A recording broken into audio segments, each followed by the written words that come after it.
Shalom. Ya, puji nama Tuhan. Terima kasih untuk tim Praise and Worship yang sudah melayani kita dalam pujian penyembahan. Dan saatnya kita akan belajar tentang kebenaran firman Tuhan, Bapak Ibu Saudara. Saya pertama-tama mengucapkan terima kasih kepada Bapak Ibu Gembala yang sudah memberi saya kesempatan berdiri di hadapan jemaat Tuhan hari ini untuk menyampaikan firman, dan kepada seluruh jemaat yang boleh memberi saya kesempatan. Bapak Ibu Saudara yang terkasih, kita akan belajar hari ini tentang salah satu tema yang sebenarnya sudah sering kita dengar, tetapi saya rindu sekali membawakan tema ini tentang akhir zaman atau eskatologi. Kalau nama pengajarannya adalah eskatologi. Tema besarnya adalah akhir zaman. Dan Bapak Ibu, di dalam akhir zaman itu, dalam pengajaran akhir zaman itu, ada banyak bagian atau topik, ya, ada banyak bagian sebenarnya.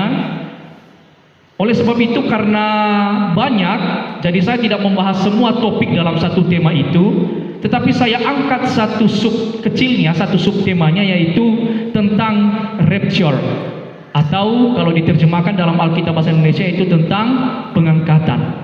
Bapak Ibu Saudara, saya percaya bahwa hal ini bukan hal baru lagi bagi kita, apalagi kita yang sudah sering belajar tentang kebenaran firman Tuhan, dan saya percaya sudah sering kali dibahas oleh Bapak Ibu Gembala, bahkan pengkhotbah-pengkhotbah yang ada.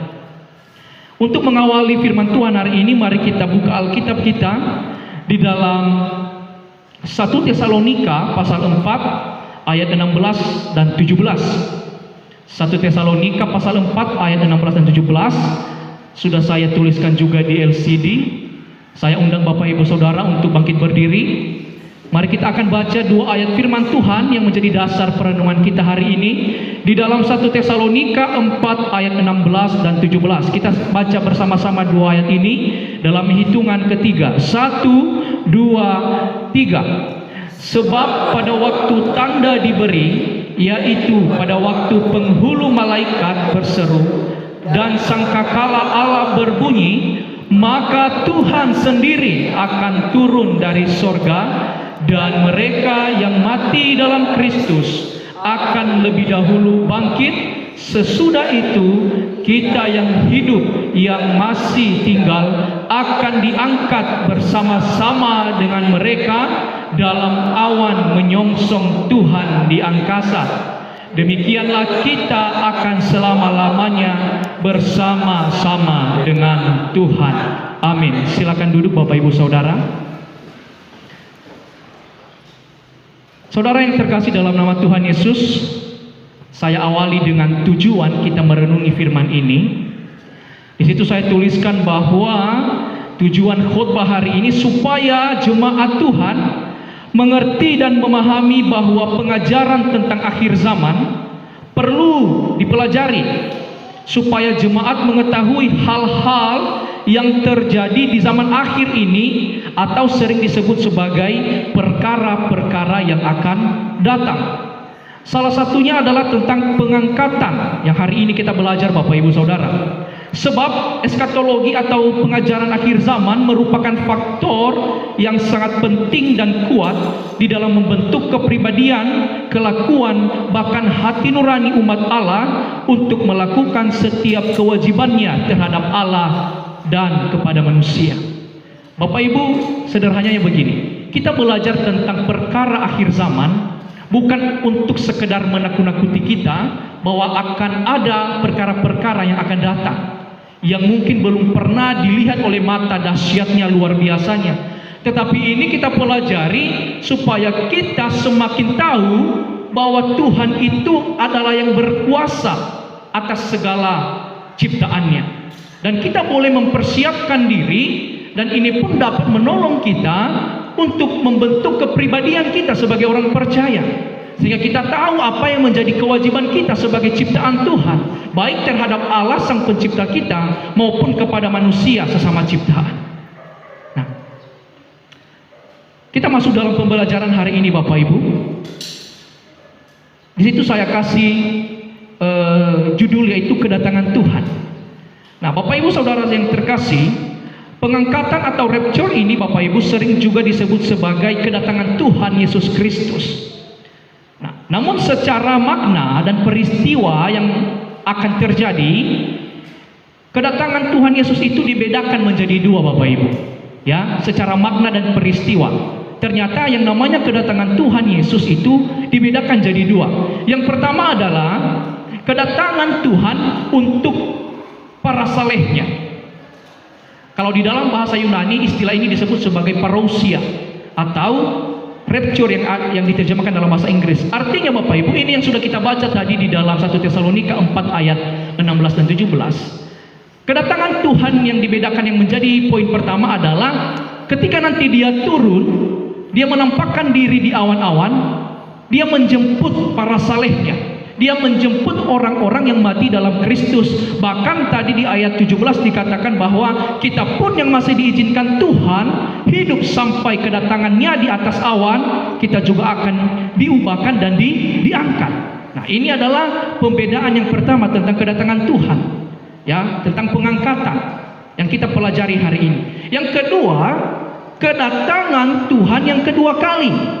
Nah, kalau yang pertama tadi kedatangan Tuhan untuk, ya, jadi artinya Tuhan Yesus datang untuk para salehnya yang digambarkan dengan pengangkatan. Tetapi yang kedua ini dikatakan kedatangan Tuhan Yesus bersama para salehnya. Jadi kata penghubungnya beda Bapak Ibu. Kalau yang pertama tadi untuk, yang kedua bersama. Artinya ini sudah terjadi pengangkatan tadi yang kita bahas yang pertama. Kemudian kedatangan yang keduanya itu tidak hanya lagi Tuhan yang ada di awan, tetapi kita juga yang sudah diangkat datang kembali ke bumi bersama-sama dengan Yesus. Nah, oleh sebab itu dikatakan ini adalah kedatangan Tuhan bersama para salehnya, yang diistilahkan dari bahasa aslinya adalah epifani atau epifani, yang artinya secara nyata Yesus itu benar-benar ada di bumi, menginjakkan kaki di bumi. Dan nanti kalau kita pelajari apa yang terjadi selanjutnya, ada yang namanya kerajaan 1000 tahun. Disitulah nanti Yesus bersama para salehnya ini yang turun dari surga memerintah selama 1000 tahun, dan Yesus menjadi pemimpin satu-satunya di seluruh muka bumi. Nah, makanya ada juga istilah saya kasih di situ, the end. Artinya kedatangan Tuhan yang kedua kali ini ketika dia menginjakkan kaki di bumi, ini adalah akhir dari segala kesempatan yang ada Bapak Ibu. The end, akhir semuanya. Ya. Next, kemudian peristiwa pengangkatan. Kita kembali kepada topik kita Bapak Ibu tentang rapture, tentang pengangkatan ini. Peristiwa pengangkatan yang dicatat di dalam Alkitab. Selanjutnya, saya memberikan sebuah bagan di sini Bapak Ibu. Kalau Bapak Ibu Saudara bisa lihat dalam LCD di depan, catatan Alkitab tentang pengangkatan. Di situ ada yang pertama adalah yang paling sebelah sini, itu Henokh. Bapak Ibu pernah baca Henokh ya di Kejadian pasal 5 ayat 24. Di situ dikatakan bahwa Henokh ini seorang yang bergaul karib dengan Tuhan, dan dia tidak ada sebab diangkat oleh Tuhan. Jadi Henokh adalah orang pertama yang dicatat dalam Alkitab yang mengalami pengangkatan, diangkat oleh Tuhan ke surga. Ada buktinya Bapak Ibu, nanti baca di Kejadian 5 ayat 24. Yang kedua adalah Nabi Elia. Nabi Elia juga sama dengan Henokh, seorang nabi yang bergaul karib dengan Tuhan. Dan ketika dia dalam perjalanan bersama dengan asistennya, yang saya sebut asistennya, si Nabi Elisa, tiba-tiba kereta dalam bentuk api mengangkat Elia, membawa dia ke surga. Ini juga pengangkatan yang kedua yang dicatat oleh Alkitab. Yang ketiga, nanti ayat pendukungnya di 2 Raja-Raja 2 ayat 11. Kita tidak akan baca satu ayat Bapak Ibu karena terlalu lama. Jadi mungkin yang ingin foto, ingin catat, silakan Bapak Ibu. Yang ketiga adalah Tuhan Yesus sendiri. Nah, ini saya percaya tidak lagi asing. Karena ketika Yesus datang ke bumi, kemudian dia mengalami penderitaan, disalibkan dan dibangkitkan, Alkitab, bahkan kitab Injil mencatat bahwa Yesus pun naik ke surga, yang sebentar kita akan peringati Bapak Ibu. Ya, di dalam Lukas 24 ayat 51, bahkan di kitab Injil yang lainnya juga Bapak Ibu bisa temukan ayat pendukungnya ketika Yesus naik ke surga. Nah, kalau Bapak Ibu lihat ada garis di atasnya, saya kasih tulisan sudah terjadi. Artinya tiga tokoh ini, Henokh, Elia, dan Tuhan Yesus, ini sudah terjadi Bapak Ibu. Artinya di masa lampau ini benar-benar sudah terjadi. Kita bergeser ke selanjutnya. Di situ ada buah sulung gereja. Nah, di 1 Tesalonika 4 ayat 15 sampai 17 yang sudah kita baca tadi, pengangkatan yang selanjutnya akan terjadi adalah bagian kita Bapak Ibu. Ya. Entahkah kita nanti akan mati dalam Kristus, entahkah kita diizinkan seperti Alkitab bilang kita masih hidup sampai kedatangan Tuhan. Inilah bagian kita Bapak Ibu, buah sulung gereja. Makanya saya rindu membawa firman ini hari ini karena ini yang menanti kita ke depan Bapak Ibu. Ya, di buah sulung gereja ini. Nah, kemudian selanjutnya adalah buah sulung Israel. Di dalam Wahyu 14 ayat 1 sampai 5. Jadi Bapak Ibu, Israel ini nanti dikhususkan karena kita percaya, kita tahu bahwa Israel sampai hari ini meskipun dia bangsa pilihan Allah, dia ya mungkin 100% tidak Bapak Ibu, tidak menerima Yesus sebagai Tuhan dan juru selamat. Oleh sebab itu dikhususkan nanti bagi mereka ada nanti yang namanya masa sengsara 7 tahun. Nah, jadi di pertengahan masa sengsara 7 tahun nanti ada pengangkatan di situ Bapak Ibu, tapi dikhususkan bagi Israel, buah sulung Israel yang ketika nanti mengalami penderitaan selama 3,5 tahun, akhirnya mereka berbalik kepada Yesus. Mereka kembali percaya dan menerima Tuhan dan Yesus sebagai Tuhan dan Juru Selamat. Oleh sebab itu Wahyu mengatakan bahwa nanti mereka juga akan diangkat. Ini jatahnya mereka. Yang ketiga, yang selanjutnya Bapak Ibu, ada buah susulan gereja. Sama Bapak Ibu, buah susulan gereja juga adalah orang-orang yang tertinggal dari buah sulung gereja. Artinya kita sekarang, tapi saya percaya kita tidak akan tertinggal ya Bapak Ibu, amin. Ya, jangan mau tertinggal Bapak Ibu. Belum tentu kita tahan nanti di masa sengsara 7 tahun. Artinya orang-orang yang tertinggal dari buah sulung gereja dan orang-orang juga yang nanti akan tertinggal dari pengangkatan buah sulung Israel akan masuk dalam buah susulan gereja. Dan itu akan terjadi di akhir masa sengsara selama 7. Artinya Bapak Ibu, mereka harus melewati sengsara dulu selama 7 tahun. Bahkan kalau mereka diizinkan, mereka akan berjumpa dengan yang namanya antikris. Wah. Dan Bapak Ibu, kalau baca dalam Alkitab, betapa dahsyat luar biasanya nanti ketika antikris memerintah. Hanya 2 pilihan, percaya kepada Kristus atau percaya kepada antikris. Engkau percaya kepada Yesus, engkau bertahan dengan imanmu di tengah penderitaan, maka engkau akan dianiaya. Tetapi engkau menerima antikris, artinya engkau membuang Yesus, engkau membuang keselamatanmu. Nah, jadi itu nanti bagian mereka buah susulan gereja Bapak Ibu. Tapi mereka harus menderita dulu selama 7 tahun lamanya. Nah, pengangkatan yang selanjutnya ada 2 saksi dalam Wahyu 11 ayat 12. Jadi di akhir, di waktu hampir kedatangan Tuhan yang kedua kali nanti, ternyata Tuhan utus 2 saksi, ya, utus 2 saksi yang ditulis dalam kitab Wahyu untuk memberitakan Injil Bapak Ibu. Ya, tetapi 2 saksi ini pun nanti akan mati, dibunuh lagi Bapak Ibu. Ngeri, ya, ngeri manusia. Keadaan manusia pada akhir zaman ngeri Bapak Ibu. Ada utusan Tuhan dibunuh. Nah, tetapi Alkitab bilang ketika mereka mati, ketika mayat mereka ada di tengah jalan, ya, karena dibunuh secara tragis, tapi Tuhan membangkitkan mereka dan mengangkat mereka.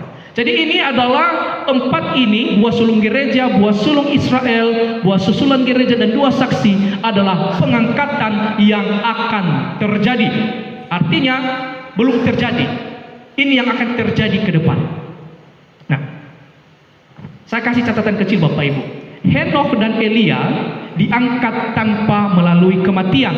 Sedangkan dari Tuhan Yesus sampai kepada 2 saksi yang ditulis dalam kitab Wahyu harus mengalami kematian lebih dahulu. Tapi ada kecualinya lagi Bapak Ibu. Berdasarkan 1 Tesalonika 4 ayat 17 tadi, kecuali juga nanti kita atau generasi kita, orang-orang percaya yang masih hidup, yang diizinkan Tuhan masih hidup sampai kedatangannya di awan-awan, mereka akan masuk dalam buah sulung gereja. Ya, dituliskan bahwa kita yang hidup akan diangkat dan diubahkan. Kenapa saya kasih catatan kecil ini Bapak Ibu? Karena di dalam pengajaran akhir zaman ada satu topik yang namanya tentang kebangkitan. Nah, Henokh dan Elia ini tidak masuk dalam ajaran kebangkitan karena mereka tidak mengalami kematian ketika diangkat oleh Tuhan. Jadi mereka diangkat secara hidup-hidup Bapak Ibu. Nah, selanjutnya, apa yang perlu kita pelajari lagi tentang pengangkatan Bapak Ibu? Saya kasih judul poinnya, waktu terjadinya. Nah, saya rasa ini cukup penting ya Bapak Ibu, tentang waktu terjadinya pengangkatan Bapak Ibu. Poin pertama di situ saya kasih adalah hari dan jamnya tidak diketahui. Matius 24 ayat 36 mengatakan begini Bapak Ibu Saudara, tetapi tentang hari dan saat itu tidak seorang pun yang tahu, malaikat-malaikat di surga tidak, dan anak pun tidak, hanya Bapa sendiri. Ini adalah perkataan Yesus sendiri ketika orang-orang bertanya kepadanya, kapankah waktunya itu? Tapi Yesus bilang, tidak ada yang tahu. Itu hanya sekehendak Bapa saja. Bahkan Kisah Rasul 1 ayat 7 mendukung pernyataan ini, bahwa jawabnya, engkau tidak perlu mengetahui masa dan waktu yang ditetapkan Bapa sendiri menurut kuasanya. Pesan bagi kita Bapak Ibu begini, kita tidak usah capek-capek, kita tidak usah melelah-lelahkan pikiran, melelahkan tubuh kita memikirkan kapan ya Tuhan datang, kapan ya Dia akan mengangkat saya. Kita tidak usah berpikir itu, karena sudah jauh-jauh hari firman Tuhan mengatakan tidak akan ada yang tahu harinya, ya. Tetapi nanti kita akan belajar apa bagian kita. Kalau begitu, kalau kita tidak usah tahu waktunya, apa bagian kita selama kita ada di dunia ini. Nanti kita akan pelajari di slide penutup. Nah, kita bergeser ke poin selanjutnya. Ternyata Bapak Ibu, Alkitab mengasihi kita dengan cara apa? Dia kasih kita tanda-tanda. Apa tanda-tanda saat terjadinya pengangkatan Bapak Ibu? Yang pertama Bapak Ibu adalah kemurtadan atau perlawanan. Ya, di dalam Lukas 17 ayat 26 dikatakan begini, dan sama seperti terjadi pada zaman Nuh, demikian pula lah halnya kelak pada hari-hari Anak Manusia. Ini tanda yang pertama. Terjadi dekadensi moral, artinya selanjutnya terjadi kemerosotan akhlak manusia Bapak Ibu, ya. Terjadi kemerosotan akhlak yang besar-besaran, yang tentunya hal-hal ini semua didalangi oleh si iblis Bapak Ibu, musuh kita, ya. Hal ini didalangi oleh iblis, sang musuh kita, dengan senjatanya. Salah satu senjata iblis yang kuat hari-hari ini adalah pengajaran setan-setan atau pengajaran sesat. Di dalam 1 Timotius 4 ayat 1 bunyi firman Tuhan begini, tetapi Roh dengan tegas mengatakan bahwa di waktu-waktu kemudian ada orang yang akan murtad. Jadi Bapak Ibu saya jelaskan dulu, murtad ini tidak harus Bapak Ibu Saudara pindah agama, tidak. Tidak harus Bapak Ibu meninggalkan agama Kristen, tidak Bapak Ibu. Tetapi murtad dalam hal ini diartikan sebagai pemberontakan terhadap hukumnya Tuhan. Apa yang sudah ditetapkan oleh Tuhan, apa yang haram, apa yang halal misalnya, apa yang kudus dan yang tidak kudus, kita mulai memberontak terhadap hal itu. Ini yang namanya murtad. Tidak harus pindah agama dulu Bapak Ibu baru dikatakan murtad. Tetapi ketika kita menyadari ada pemberontakan terhadap hukum Allah, itu dikatakan Alkitab juga sebagai kemurtadan. Lalu mengikuti roh-roh penyesat dan ajaran setan-setan. Betapa dahsyatnya pengajaran setan-setan hari-hari ini Bapak Ibu. Betapa dahsyatnya pengajaran-pengajaran sesat hari-hari ini. Dan ini adalah tanda-tandanya Bapak Ibu yang sudah Alkitab tuliskan, informasikan bagi kita semua. Dan saya mau bahwa kita jangan menutup mata, ya. Kita jangan menutup mata tentang hal ini. Nah, tanda yang kedua tadi Bapak Ibu, selanjutnya tanda yang kedua adalah fokus manusia pada kekayaan, ya. Fokus manusia pada kekayaan.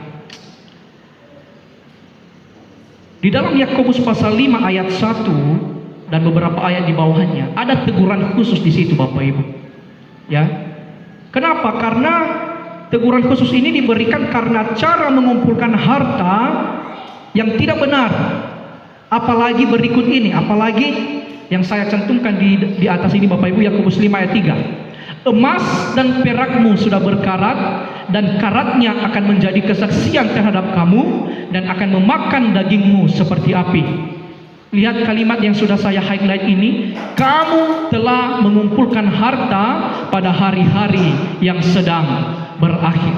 Yakobus 5 ayat 1-5 kalau tidak salah Bapak Ibu mencatat bahwa manusia pada akhir zaman mereka menggunakan cara-cara yang licik, cara-cara yang jahat untuk mengumpulkan harta. Mungkin ada yang berbisnis tapi upah pekerjanya tidak dibayar. Itu dicatat di dalam Yakobus 5 ayat 3, ayat 4 kalau tidak salah, atau ayat 2. Kemudian ada yang bahkan rela membunuh orang demi mendapatkan uang, Bapak Ibu. Yang ini yang ditegur oleh Yakobus pasal 5, Bapak Ibu.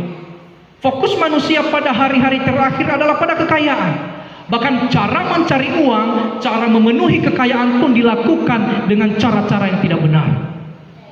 Dan teristimewa kalimat yang saya highlight Bapak Ibu, kamu telah mengumpulkan harta pada hari-hari yang sedang berakhir. Artinya mereka melakukan hal itu di akhir zaman ini, Bapak Ibu. Nah, pesan firman Tuhan dari hal ini adalah begini, Bapak Ibu. Tidak salah kita itu berbisnis, Bapak Ibu. Tidak salah kita itu bekerja mencari uang, tidak salah. Tetapi kita umat Tuhan harus tahu bagaimana cara berbisnis yang benar, bagaimana cara mencari uang yang benar. Dan jangan kita seperti yang ditulis oleh Yakobus pasal 5, kita tidak membayar gaji karyawan yang istilahnya begitu, pekerja-pekerja hanya demi memenuhi keinginan kita untuk mencari uang. Bahkan apalagi kalau kita rela membunuh orang, menjatuhkan orang, memfitnah orang di dalam bisnis, Bapak Ibu, hanya untuk mencari kekayaan. Itu adalah bentuk, ya, itu adalah bentuk tanda-tanda dari akhir zaman, Bapak Ibu. Ya. Jadi mungkin Bapak Ibu Saudara punya usaha, punya bisnis, punya apapun di dalam pekerjaan untuk mencari nafkah. Tetap ingat Bapak Ibu, bekerjalah dengan takut akan Tuhan. Bekerjalah dengan benar, Bapak Ibu. Jangan sampai kita mencari keuntungan, kekayaan dengan cara-cara yang tidak benar. Silakan, kita bekerja itu memang kewajiban kita untuk menghidupi kita dan keluarga. Tetapi ingat kata firman Tuhan, jangan sampai fokus kita teralihkan. Ya, jangan sampai fokus kita teralihkan. Kita bisa fokus untuk mencari nafkah, bisa, itu harus. Tetapi jangan juga kita lupa bahwa kita ini akan ada akhirnya. Amin, Bapak Ibu ya. Amin. Selanjutnya, tanda apa yang selanjutnya Alkitab tuliskan bagi kita? Pengabaran Injil yang besar. Markus 13 ayat 10 mengatakan begini, tetapi Injil harus diberitakan dahulu kepada semua bangsa. Saudara, menjelang kedatangan Tuhan untuk menjemput para salehnya, maka kegerakan rohani yang besar-besaran akan terjadi. Banyak orang yang tidak percaya kepada Yesus akan berbalik dan percaya kepada Yesus. Ini tanda yang sudah dikatakan oleh Alkitab. Lalu kita bertanya, kenapa harus terjadi kegerakan rohani? Kenapa Injil harus diberitakan dulu kepada mereka yang belum percaya? Karena kita tahu, Bapak Ibu Saudara, Tuhan yang kita sembah itu adalah Tuhan yang penuh kasih. Seperti janjinya dalam Alkitab, dia bilang begini, saya tidak mau, Tuhan tidak mau kalau ada satu orang pun dibinasakan, tetapi biarlah semua orang diselamatkan. Makanya saya tulis itu, ini sesuai kehendak Bapa, supaya manusia jangan dibinasakan, tetapi menerima kehidupan kekal. Makanya Tuhan merencanakan kegerakan rohani besar-besaran akan terjadi sebelum kedatangannya. Karena dia tidak mau ada yang dibinasakan. Tetapi walaupun pada akhirnya Bapak Ibu akan ada juga yang dibinasakan. Tetapi dari sini kita melihat betapa besar kasih Tuhan bagi manusia yang diciptakannya. Dia tidak mau ada seorang pun yang harus binasa, tetapi biarlah semua manusia mendapatkan keselamatan. Nah, tanda yang selanjutnya Bapak Ibu tentang kebangkitan Israel. Selanjutnya, ya, tanda selanjutnya adalah kebangkitan Israel. Nah, Bapak Ibu, ini tanda yang cukup spesial Bapak Ibu, karena spesifik melalui satu bangsa yang akhir-akhir ini Israel menjadi buah bibir dunia karena perang di sana. Tetapi ternyata Alkitab sudah menuliskan semua ini Bapak Ibu. Di dalam Hosea 9 ayat 10 Bapak Ibu, kalau Bapak Ibu baca, Israel itu diibaratkan sebagai pohon ara yang bertunas. Ya, di situ saya kutip beberapa kalimat di ayat itu, Hosea 9 ayat 10. Seperti buah-buah anggur di padang gurun, aku mendapati Israel dahulu seperti buah sulung sebagai hasil pertama pohon ara. Nah, kita bandingkan dalam Matius 24 ayat 32 sampai 33. Tariklah pelajaran dari perumpamaan tentang pohon ara. Apabila ranting-rantingnya melembut dan mulai bertunas, kamu tahu bahwa musim panas sudah dekat. Demikian juga jika kamu melihat semuanya ini, ketahuilah bahwa waktunya sudah dekat, sudah di ambang pintu. Ternyata Tuhan merencanakan sesuatu tentang bangsa pilihannya Israel untuk memberikan tanda bahwa sebentar Tuhan akan datang. Berdirinya Israel sebagai sebuah negara pada tahun 1948. Ini adalah tahun kemerdekaan Israel menjadi sebuah negara, menjadi penggenapan nubuat Alkitab karena mereka dahulu itu hidup dalam penjajahan. Slide selanjutnya. Nah, akan ada penggenapan Bapak Ibu nubuat kedatangan Tuhan melalui bangsa Israel ini. Yang pertama, kembalinya mereka ke tanah Palestina. Di dalam Yeskiel 37 ayat 11 dan 14. Jadi karena mereka dulu berpencar-pencar oleh karena penjajahan, jadi mereka kembali ke tanah asal mereka. Dan itu sudah digenapi Bapak Ibu. Sekarang mereka sudah berdiri menjadi sebuah negara. Kedua, kembalinya Yerusalem dalam penguasaan penuh Israel. Dan ini sudah dicatat oleh sejarah Bapak Ibu, yaitu di dalam sejarah perang 6 hari, ya Bapak Ibu. Di tanggal 5 sampai 10 Juni tahun 1967. Kalau Bapak Ibu nanti searching di Google, ada kok, ada di Google sejarah perang 6 hari Israel. Di perang itu mereka berhasil merebut jalur Gaza dan semenanjung Sinai dari Mesir. Jadi ketika Israel berperang hari itu, mereka melawan banyak negara karena wilayah mereka banyak yang diambil oleh negara-negara lain. Termasuk jalur Gaza dan semenanjung Sinai itu direbut oleh Mesir dahulunya, tetapi pada perang 6 hari di tahun 1967 Israel berhasil mengembalikan wilayah itu ke tangan mereka. Kemudian wilayah tepi barat, ya, termasuk Yerusalem Timur, dari siapa? Dari Yordania. Jadi bukan hanya Mesir, tetapi mereka juga berperang terhadap Yordania. Dan hasilnya mereka merebut Yerusalem Timur. Kemudian apa wilayah yang berhasil mereka dapatkan lagi? Dataran tinggi Golan dari negara Suriah. Dan mungkin ada beberapa lagi wilayah yang lainnya, tapi saya catat 3 wilayah yang penting ini. Dan ini penggenapan di dalam Lukas 21 ayat 20 Bapak Ibu. Kota Yerusalem menjadi bagian negara mereka kembali, dan ini sudah digenapi di tahun 1967. Lalu apa tanda terakhir yang Tuhan izinkan melalui negara Israel Bapak Ibu? Berdirinya Bait Allah. Yesaya 66 ayat 1 sampai 2 dan 2 Tesalonika 2 ayat 4. Bapak Ibu saudara-saudari yang terkasih, berdirinya Bait Allah ini merupakan yang akan terjadi ke depan. Kalau 2 tadi yang di atas sudah terjadi, berdirinya Bait Allah inilah yang akan terjadi sebagai tanda kedatangan Tuhan Bapak Ibu. Jadi Bait Allah ini harus didirikan Bapak Ibu. Bahkan secara politik pun sudah sering dibahas, ya, sudah sering dibahas oleh negara-negara di dunia. Kenapa Bait Allah ini harus didirikan? Karena ini menjadi alat penggenapan nubuat kedatangan Tuhan, bahwa nanti Bait Allah yang mereka didirikan ini akan jatuh di dalam kekuasaannya antikris.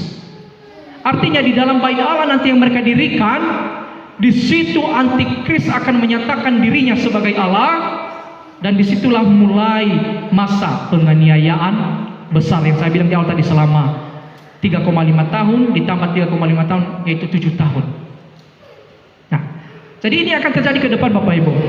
Kalau Bapak Ibu nanti lihat di berita-berita, mungkin tahun ini, mungkin tahun depan, atau kapan Bapak Ibu kalau Tuhan izinkan kita masih hidup, kalau ada berita tiba-tiba muncul, Bait Allah telah didirikan di Israel. Wah, Bapak Ibu, mulai hati-hati Bapak Ibu. Itu adalah sebuah tanda-tanda besar yang akan terjadi menjelang kedatangan Tuhan.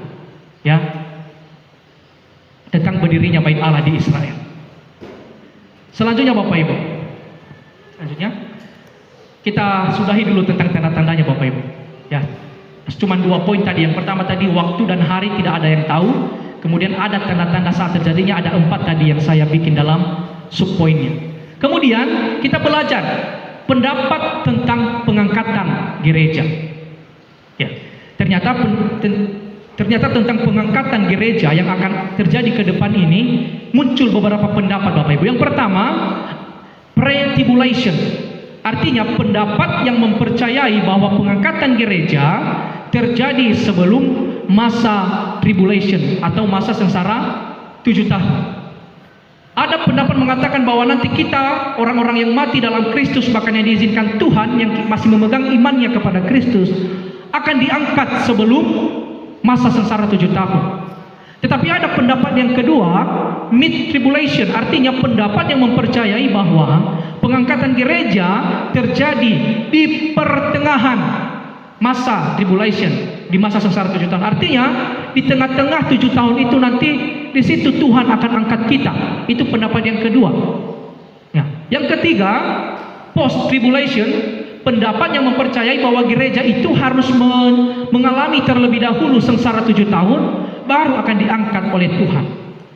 Nah, ini adalah 3 pendapat tentang pengangkatan gereja Bapak Ibu. Tapi sampai hari ini kita harus percaya bahwa ada gereja yang diangkat sebelum masa tribulation. Itu yang saya namakan tadi buah sulung gereja. Itu yang akan diangkat sebelum masa sengsara. Tapi memang juga akan ada yang diangkat di akhir. Yang saya sebut di awal tadi, di bagan tadi, buah susulan gereja. Jadi mereka harus melewati 7 tahun masa sengsara. Ketika mereka bisa bertahan dalam sengsara, mereka memegang iman kepada Yesus, mereka juga akan diangkat. Jadi Bapak Ibu, tiga-tiganya kita percaya Bapak Ibu. Tiga-tiganya kita percaya tentang pre-tribulation, mid-tribulation, dan post-tribulation. Itu kita percaya tiga-tiganya. Tapi siapa yang diangkat di waktu itu yang harus kita bisa bedakan. Kita percaya tiga-tiganya, tetapi yang diangkat di pre-tribulation atau sebelum masa sengsara itu adalah kita gereja. Baik mereka yang mati dalam Kristus maupun kita yang diizinkan Tuhan masih hidup sampai hari itu. Yang kedua, mid-tribulation, kita juga percaya ada pengangkatan di situ. Tetapi siapa? Jatah siapa di situ? Itu yang saya bilang tadi, buah sulung Israel. Itu jatahnya mereka di pertengahan masa sengsara. Ya, mereka yang tidak percaya Yesus, tapi karena mereka mengalami aniaya selama 3,5 tahun, akhirnya mereka bilang, kami mau percaya kepada Yesus. Dan itu sudah dicatat kitab Wahyu, bahwa akan terjadi pengangkatan buah sulung Israel di pertengahan masa sengsara. Dan kita juga percaya akan ada post tribulation, yang saya sudah jelaskan di bagan tadi. Itu jatahnya mereka, orang-orang yang tertinggal Bapak Ibu. Orang-orang yang tertinggal dan harus masuk dalam sengsara 7 tahun. Tetapi di tengah-tengah sengsara, mereka memegang iman, mereka bertahan meskipun dianiaya, dan mereka tetap percaya kepada Yesus. Maka Tuhan pun berbelas kasihan kepada mereka, dan mereka pun mengalami pengangkatan juga Bapak Ibu. Nah, oleh sebab itu Bapak Ibu, sebelum kita lanjut ke bagian selanjutnya, kalau kita gereja, artinya orang Kristen di perjanjian baru, hanya 2 yang pasti menunggu kita. Kita tidak akan masuk dalam buah sulung Israel, karena itu jatahnya khusus bagi Israel. Hanya 2 yang menantikan kita Bapak Ibu. Entahkah kita masuk dalam pengangkatan yang buah sulung gereja, atau kita harus masuk dalam masa sengsara 7 tahun, dan nanti di akhir itu kita akan diangkat. Tapi saya sering dengar pendeta saya dulu di Semarang bilang begini, belum tentu kita bisa tahan di 7 tahun sengsara itu Bapak Ibu. Kita saja 1 hari 2 hari tidak makan, demam mungkin 1 hari pun kita sudah hampir seperti mau mati.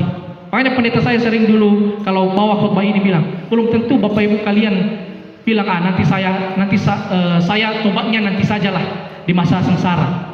Belum tentu nanti itu pikiranmu sudah ditobat atau tidak, Bapak Ibu. Belum tentu kamu berpikir lebih baik saya mati saja daripada mengalami penderitaan 7 tahun. Karena Alkitab tulis begini, apa yang terjadi selama 7 tahun itu nanti Bapak Ibu adalah sengsara yang belum pernah terjadi sebelumnya. Jadi bayangkan Bapak Ibu, kalau negara menawan sebuah negara, mungkin mereka siksa menjadi budak.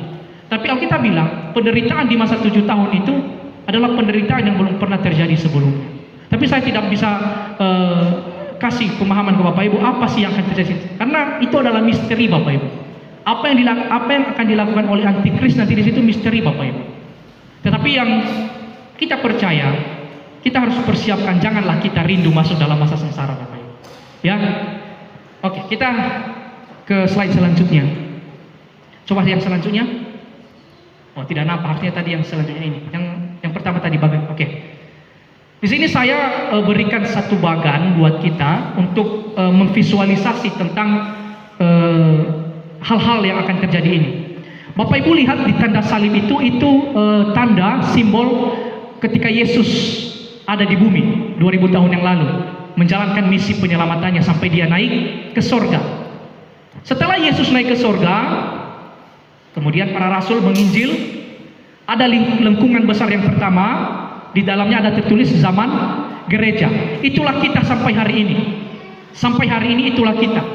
Kemudian ada tanda panah ke bawah yang merah, yang ada tulisan 1948. Di situ adalah kemerdekaan Israel pada tahun 1948. Sekarang sudah 2024. Nah, oleh sebab itu kita ini sudah masuk pada akhir lengkungan Bapak Ibu. Artinya zaman gereja ini sudah mau tertutup. Artinya kesempatan untuk gereja ini sudah hampir habis Bapak Ibu. Ya.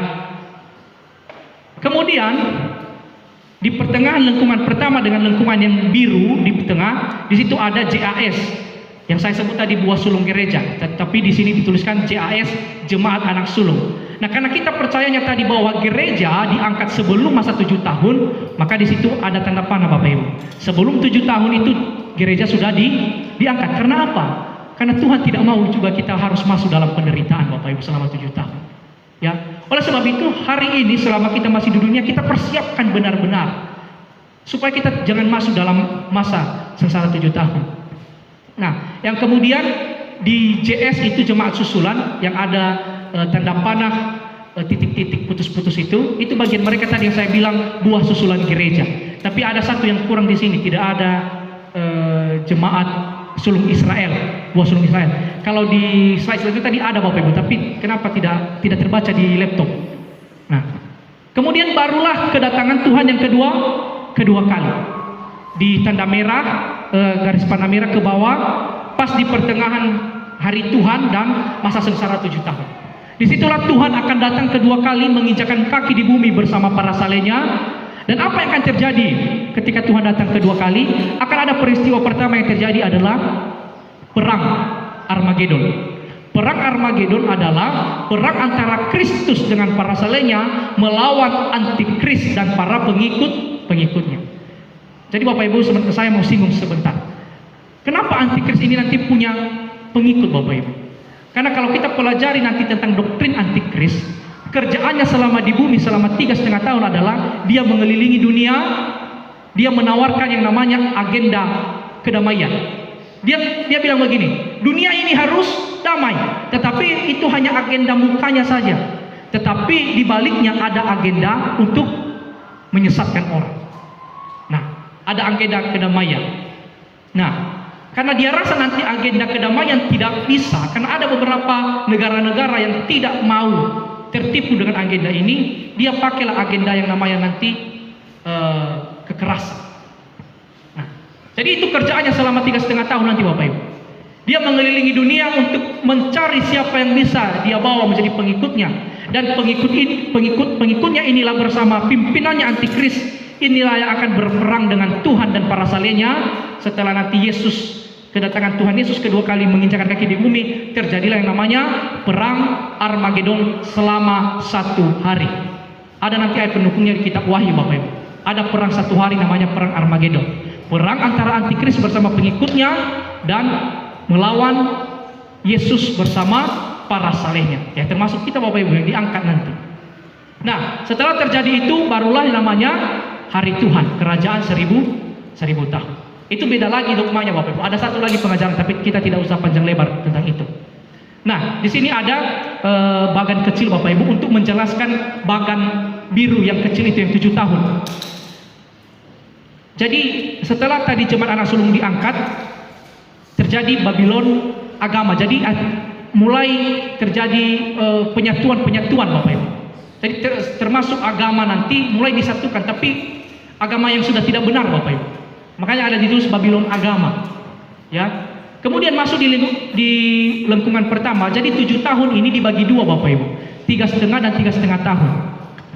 3,5 tahun pertama itu permulaan sengsara. Permulaan sengsara. Kemudian di pertengahan 3,5 tahun menuju 3,5 tahun yang kedua, disitulah antikris menyatakan diri sebagai Allah. Jadi Bapak Ibu, kalau Alkitab bilang roh-roh antikris itu sudah banyak, sudah ada. Tetapi yang terjadi di pertengahan 3,5 tahun adalah fisiknya, real manusianya ada Bapak Ibu. Dia nyatakan dirinya sebagai Allah, dan itu yang saya katakan tadi, tanda terjadinya melalui bangsa Israel, dia menajiskan bait Allah. Jadi dia masuk ke bait Allah dan dia bilang, sayalah Allah.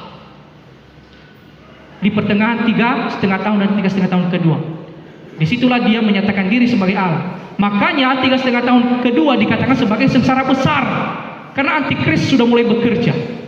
Ya. Makanya dikatakan sebagai sengsara besar. Nah itu tadi yang terjadi di 3,5 tahun itu kerjaannya Bapak Ibu. Dia mencari pengikut. Ya, dia mencari pengikut. Itu yang akan terjadi di 3,5 tahun yang kedua itu. Ya, barulah nanti Babylon politik hancur. Artinya yang saya bilang tadi, dia punya agenda politik, tapi hanya mukanya saja politik. Dia bilang kita harus damai. Agenda kedamaian. Babylon politik namanya itu Bapak Ibu. Tapi bukan itu tujuannya sebenarnya. Dia ingin memimpin semua negara dan pada akhirnya nanti akan berperang melawan Tuhan di perang Armageddon. Nah, selanjutnya, ya, kita sudah belajar tentang pengangkatan Bapak Ibu. Ya, saya rasa cukup tentang itu. Tapi di sini saya ringkas apa sih yang akan terjadi setelah pengangkatan buah sulung gereja. Ini secara ringkas, karena ini masing-masing masih ada pengajarannya. Tapi saya tidak akan bahas itu karena terlalu panjang.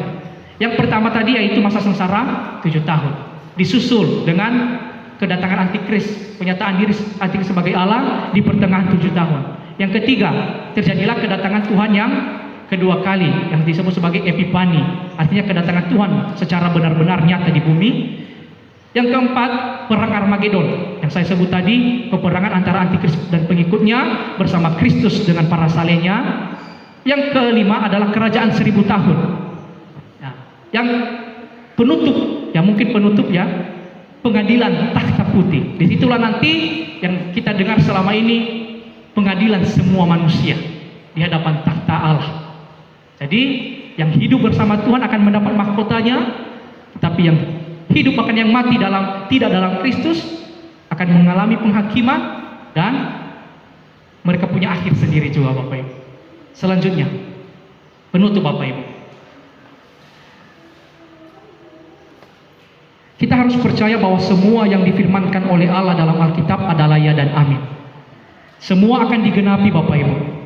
Jangan sampai kita kehilangan kepercayaan hanya karena seakan-akan semua seperti dongeng dan kita bahkan bilang belum tentu itu terjadi. Tapi kita percaya apa yang ditulis oleh Alkitab semua akan terjadi. Kita baca ayat terakhir di dalam 2 Petrus 3 ayat 9 sampai 15. Saya undang kita bangkit berdiri. 2 Petrus 3 ayat 9 sampai 15. Kita akan baca secara bergantian ayat ini sampai ayat 15, nanti kita sama-sama. Saya mulai di ayat 9. Tuhan tidak lalai menepati janjinya, sekalipun ada orang yang menganggapnya sebagai kelalaian.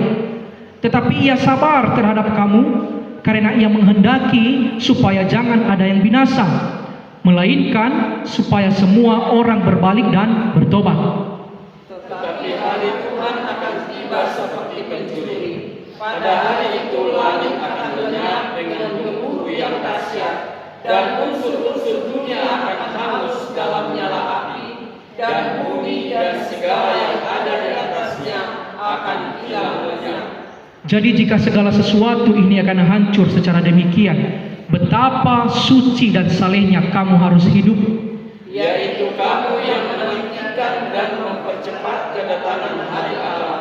Pada hari itu langit akan binasa dalam api, dan unsur-unsur dunia akan hancur karena nyalanya. Tetapi sesuai dengan janjinya, kita menantikan langit yang baru dan bumi yang baru, di mana terdapat kebenaran. Sebab itu saudara-saudaraku yang kasih, sambil menantikan semua ini, kamu harus berusaha supaya kamu kedapatan tak bercacat dan tak bernoda di hadapannya dalam perdamaian dengan Dia.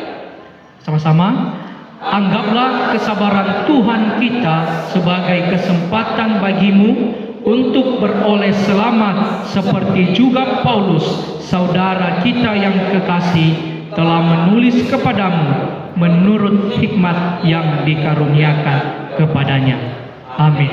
Saya undang pemain musik ke depan. Jadi Bapak Ibu, di nats terakhir yang kita baca hari ini yang saya katakan tadi, lalu apa yang menjadi bagian kita yang masih hidup sampai hari ini?